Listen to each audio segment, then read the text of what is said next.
आप सभी साथियों को मेरा नमस्कार। साथियों, आज का एक बड़ा ही घटनाक्रम हुआ है और एक प्रकार से ब्रेकिंग न्यूज़ है कि उत्तर प्रदेश में अब 1 किलोमीटर से अधिक दूरी वाले स्कूल मर्ज नहीं किए जाएंगे। 50 से अधिक छात्र छात्राओं वाले स्कूल भी मर्ज नहीं होंगे। जी हाँ, बड़ी न्यूज़ निकल करके आई है और आज प्रेस कॉन्फ्रेंस में माननीय बेसिक शिक्षा राज्य मंत्री श्री संदीप सिंह जी की ओर से स्पष्ट किया गया कि अब 1 किलोमीटर से अधिक दूरी वाले विद्यालय मर्ज नहीं होंगे और जो मर्ज हुए हैं उनको वापस किया जाएगा। जी हाँ, 1 किलोमीटर से अधिक दूरी वाले विद्यालय मर्ज नहीं होंगे और जो मर्ज हो चुके हैं उनको वापस किया जाएगा। क्या कुछ कहा है माननीय मंत्री जी ने, चलिए उसको पहले सुनते हैं और जो निर्देश जारी हुए हैं उनको भी यहाँ पर देखेंगे। अभी ये प्रक्रिया लगातार पिछले 1 माह से चल रही है और इस पे लगातार पूरे प्रदेश भर में सभी विभिन्न जनपदों में जनपद स्तर के सभी अधिकारियों के स्तर पे, जिलाधिकारियों के स्तर पे, जिला के बीएसएस के स्तर पे, सीडीओस के स्तर पे लगातार हम लोग बैठक भी कर रहे हैं और जिसपे पेयरिंग को बच्चों के हित के लिए, बच्चों के हित के लाभ के लिए ही इसको किया जाए, इसको हम सब लोग पूर्ण रूप से सुनिश्चित कर रहे हैं। जिसके अंतर्गत ये देखा गया है कि जो विद्यालय कम बच्चों वाले, कम छात्र संख्या के विद्यालय थे, जहां पे शिक्षकों की उपलब्धता कम थी, जिन विद्यालयों में छात्र संख्या कम होने की वजह से या छात्र संख्या कम है, शिक्षक वहां पे अधिक उपलब्ध हैं, इस तरह की जितनी भी चीजें थी उन सारी चीजों को मॉनिटर किया गया। उसके बाद में ये पेयरिंग का जो निर्णय है इसको लेकर के हम सब लोगों ने स्कूल की पेयरिंग को प्रारंभ किया। सबसे पहले हमारी प्राथमिकता थी कि सबसे कम छात्र वाले जो विद्यालय हैं और उसके पास में अधिकतम दूरी को तय किया गया है 1 किलोमीटर। 1 किलोमीटर से अधिक की दूरी का कोई भी विद्यालय आपस में मर्ज नहीं किया जाएगा। इसको निर्णय लेकर के और सभी जनपदों में इसकी जानकारी निर्देशित कर दिया गया है।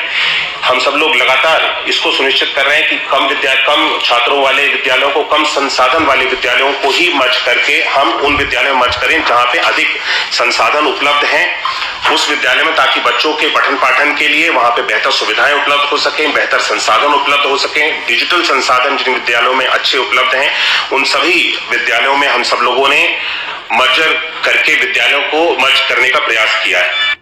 अभी ये प्रक्रिया लगा। वहीं इस संबंध में जो निर्देश जारी हुए उनको भी आप देखें। विद्यालय पेयरिंग से संबंधित बिंदु, संदेश में वर्णित पेयरिंग व्यवस्था से नई शिक्षा नीति को और अधिक प्रभावी किया जाएगा। इससे विद्यालय शिक्षकों को और अधिक उपलब्धता होगी, भौतिक संसाधन उपलब्धता बढ़ेगी, पर्याप्त छात्र नामक स्थिति से पेयर लर्निंग के अवसर बढ़ेंगे तथा ग्रामीण परिवेश में लर्निंग गैप कम होगा। लखनऊ मंडल में अधिकता सभी विद्यालय सही शिफ्ट किए गए। कुछ मुद्दे जिनके समावेश से नीति को और उपयोगी बनाया जा सकता है, जो उन्होंने बताया है कि पहला पॉइंट है उत्तर प्रदेश निःशुल्क अनिवार्य बाल शिक्षक अधिकार अधिनियम 2011, द्वितीय संशोधन 17 के नियम 4 के अनुसार बस्ती से विद्यालय की दूरी 1 किलोमीटर रखा जाना उचित होगा। तो बस्ती से विद्यालय की दूरी 1 किलोमीटर रहेगी।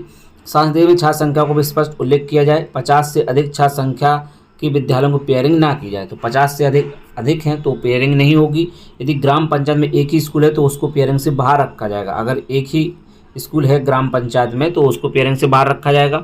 हाईवे, रेलवे लाइन या नदी नालों के आर पार पेयरिंग ना की जाए। यदि किया गया है तो संशोधन कर लिया जाए। जिन विद्यालयों में छात्रों की शिफ्टिंग की जा रही है वहाँ संख्या के अनुरूप आवश्यक संसाधन उपलब्धता, फैसिलिटी मैपिंग जैसे कक्ष, शौचालय आदि की पुष्टि कर ली जाए। शिफ्ट किए जा रहे विद्यालयों के यदि बाल वाटिका के रूप में उपयोग किया जाना है तो वहाँ से क्या संसाधन शिफ्ट किए जाने हैं, वह क्या छोड़े जाने, यह भी स्पष्ट किया जाए। 7वां विलय के बाद कुछ विद्यालयों में छात्र शिक्षा अनुपात पीटीआर अनुरूप अथवा प्रतिकूल हो सकता है अतः आगामी शिक्षक समाज में विलय किए गए विद्यालयों में छात्र शिक्षा अनुपात पीटीआर का विशेष ध्यान रखा जाए। वहीं दूरी एवं मूलभूत संसाधनों का पुनः सत्यापन कर लिया जाए। जहां बड़ी विसंगति है वहां तत्काल कोर्स करेक्शन भी किया जाए। मंडल स्तर पर भी सभी जिला विशिष्ट अधिकारियों को सीतापुर को छोड़कर निर्देश दिया गया है कि दूरी एवं छात्र संख्या तथा अवस्थापन सुविधाओं को ध्यान में रखकर पेयरिंग किए गए स्कूलों का परीक्षण कर लें तथा त्रुटिपूर्ण होने पर संशोधन किया जाए। तो ये निर्देश दिए गए हैं। अब इन निर्देशों के मुताबिक आप समझ सकते हैं कि 50 से अधिक छात्र संख्या वाले विद्यालयों की पेयरिंग बिल्कुल नहीं होगी और जिन विद्यालयों में 1 किलोमीटर से अधिक की दूरी थी उनको मर्ज किया गया है, उनको मर्ज नहीं किया जाएगा। 1 किलोमीटर दूरी यानी विद्यालय से विद्यालय की देखी जाएगी, ना कि गांव से विद्यालय की दूरी ही देखी जाएगी। विद्यालय और दूसरा विद्यालय की दूरी कितनी है इस हिसाब से ही आप देखें। तो ये दिशा निर्देश अब जारी हुए हैं और अब जिलों स्तर से भी आदेश जारी होना शुरू हो जाएंगे। जिन विद्यालयों में 1 किलोमीटर से अधिक पर पेयरिंग किया गया है उन सभी विद्यालयों को वापस अपने विद्यालयों में भेजा जाएगा। इस प्रकार का आदेश अब सभी जनपदों से जारी होंगे। जो भी अपडेट रहेगी वो आप सभी के बीच शेयर की जाती रहेगी। तो मिलते हैं आप किसी नेक्स्ट वीडियो में और नए अपडेट के साथ, जानकारी के साथ। जय हिंद।